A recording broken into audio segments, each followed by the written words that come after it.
Hey everybody, we are back out here in Creede, Colorado once again, and I just got some coffee from Coffee on the Fly right there behind me, and we are getting ready to go pick up our side-by-side rental. So two of us brought four-wheelers with us, and then two guys are going to rent side-by-side. So getting ready to go pick that up, and then the plan is to head up Trail 502 up to Phoenix Park. So we'll see how it goes. I got my four-wheeler started up yesterday, and seems to be running okay down here. You know, we're at just below 9,000 feet, so we'll see once I get up to around 11. We'll see how it does. But I may have to. I brought all the stuff with me to do adjustments on the jet, on the carburetor. So we'll see how it goes. But anyway, we're just kind of going around to the shops this morning and got our permits for our four-wheelers and got some breakfast, so getting things together to go ride and have an awesome day out here.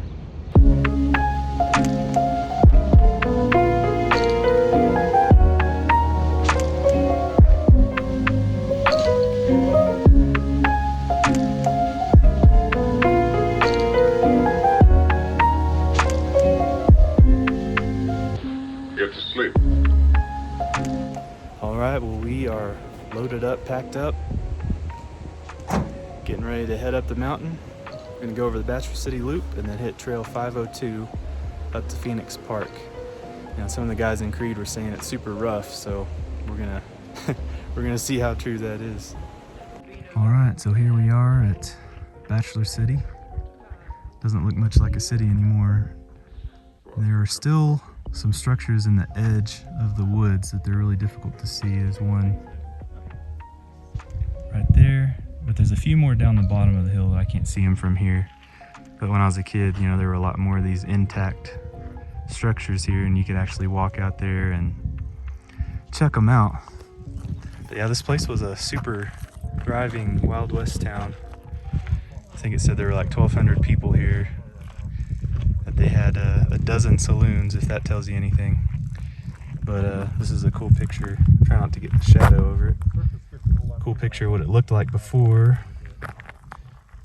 So anyway, and this is on the Bachelor City Loop that you can get to from Creede. That we just stopped by here on our way over to Trail 502 up to Phoenix Park. Alright, so we made it to Midwest Mine. This thing's usually closed. I'm not supposed to go in there, but it used to be full of core samples. It's an old wood building. But yeah, all the core samples have been picked over the years. There's another room over here off to the side, but it's all boarded up. Just like more core samples and who knows what else they had over here. Got a nice little outhouse over here. And this is the tracks that used to go out to the end of the hill here and dump. It runs all the way into the mine entrance itself. I like that at least some of these wood structures are still here. But you can see where the tracks run into the mountain here. But they filled it in, so you can't go in here anymore. You can still feel some cool air coming out of that little hole right there. Yeah, there's cool air, like you can feel it coming out of that hole. But yeah, they filled this one in, keep people from going in there. Got another outbuilding here, and this one used to be full of core samples too, but it has been picked over completely. Just got all the cardboard boxes left. Plenty of graffiti and all that good stuff. Yeah, so these were all core samples, and people have taken them out over the years. Is that a core sample right there? There's a piece. Right there, Sean? Yeah, that's a piece there. Yeah, it was about, I think it may have been in 2008 or sometime we came in here, came up this way, and the rain hit so hard. We came inside here and sat for about an hour and a half waiting for the rain to clear off. So you can see here where the rails came through, go into the mountain. Do they go into the mountain or do they come out of the mountain? Just a matter of perspective, I guess. All right, so yeah, this is Midwest Mine. So this one was actually in operation for quite a while. It ran up through the late 1970s. You can see it before, like when they first closed it down. And then this is more like what it looks like now. But pretty cool. All right, well, we're here at the entrance to Phoenix Park, Trail 502. It's actually 502.1 or something like that on the map, but it's a continuation of 502. My four-wheeler's been running a little cruddy, so hopefully I can make this initial hill climb. Is like the worst part of the whole trail. If any of you are thinking about coming out here, it's really the worst part. It's the roughest, and it's the only like actual hill climb. So once I get past this, hopefully my four-wheeler will run good enough. I'm gonna have my my OSMO Action on, so we're about to find out.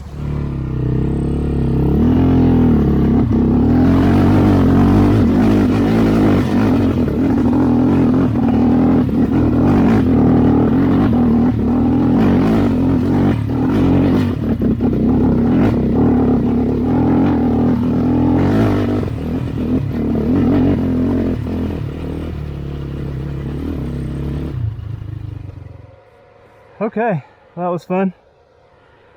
I'm gonna wait here. I'm gonna wait here on the other guys and make sure they make it up all right.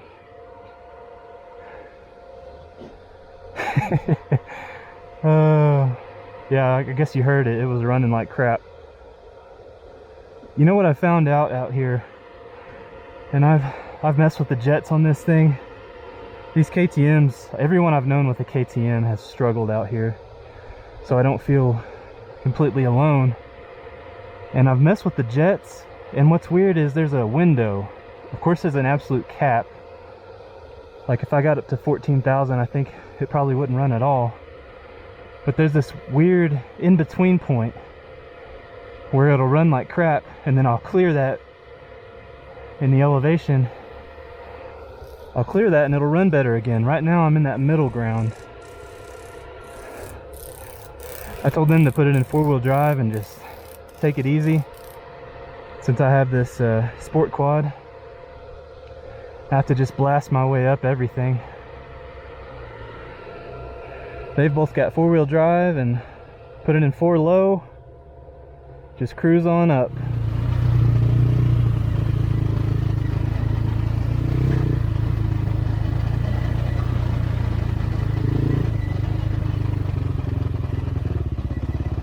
This has just always been crazy bumpy.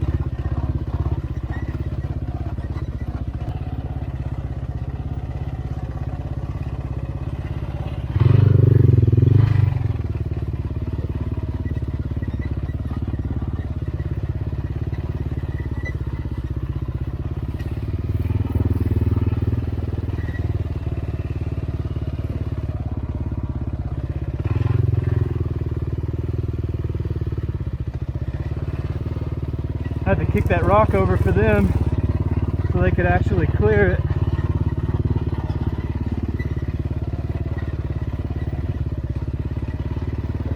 I'm already getting a leg cramp. I gotta stand up for a second.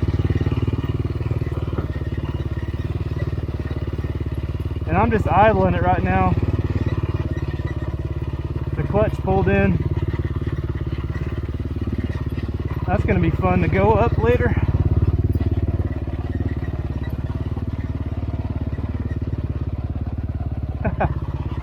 Yeah, they're making it. Something's squeaking on here. I think it's one of my brackets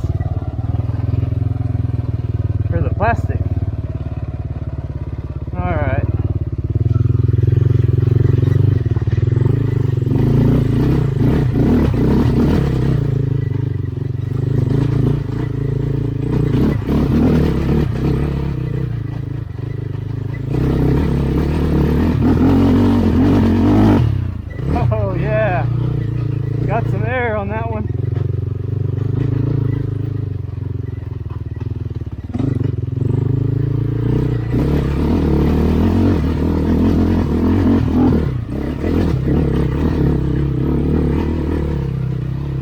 Okay, take a little bit of a break here.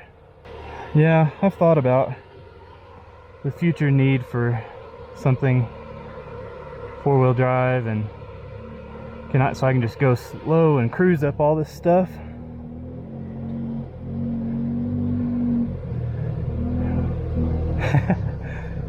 Yeah, they're just cruising right along in that side by side.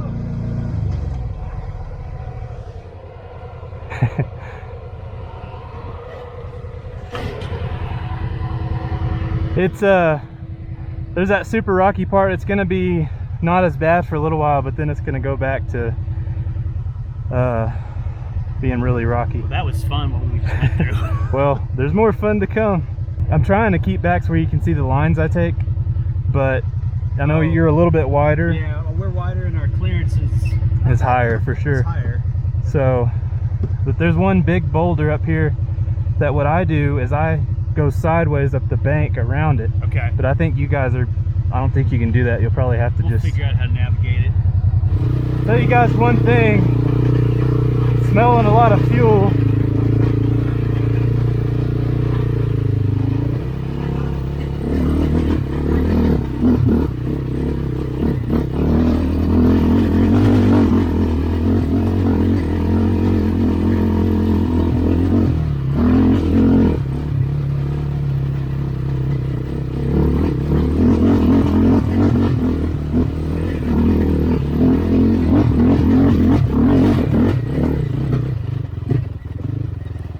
Talked to some guys uptown today and they told us this was rougher than it's been in a long time, and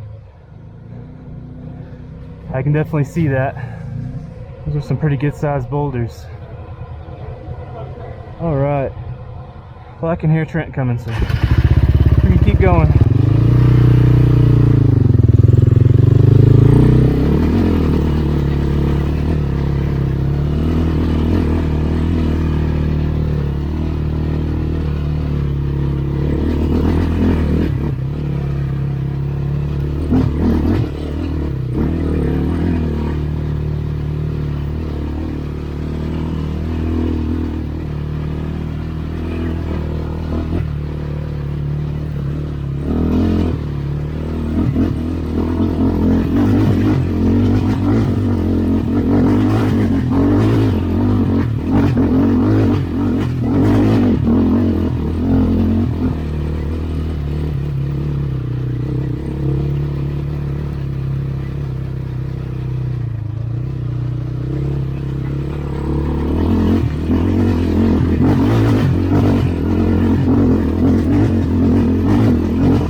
I'm getting old, y'all. This is wearing me out.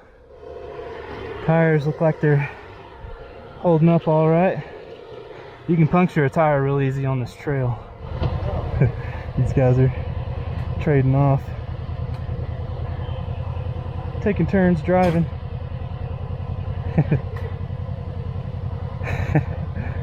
Oh, good times. Couldn't ask for better weather out here. Definitely could not. I can't believe I used to just fly through this thing. I'm not going very fast at all this time around. I don't know if I could handle the arm pump. Okay, here we go. Come on, baby.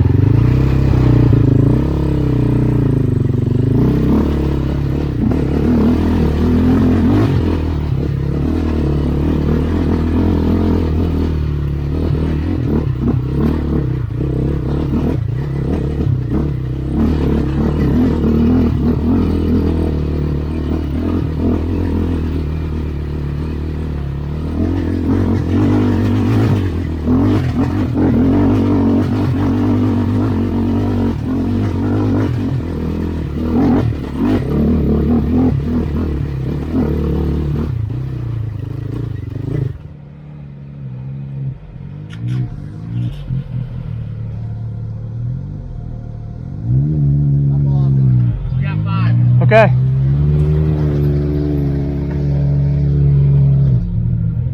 So, rule of the trail is, oh, dude. Are you for real?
Okay.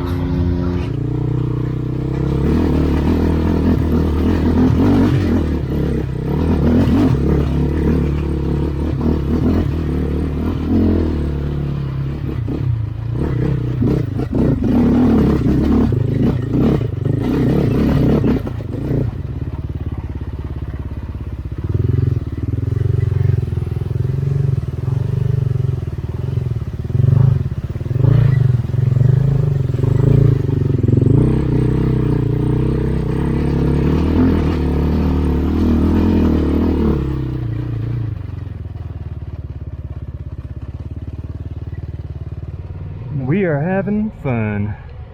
A lot of people ask me why I go so slow or completely go around mud puddles.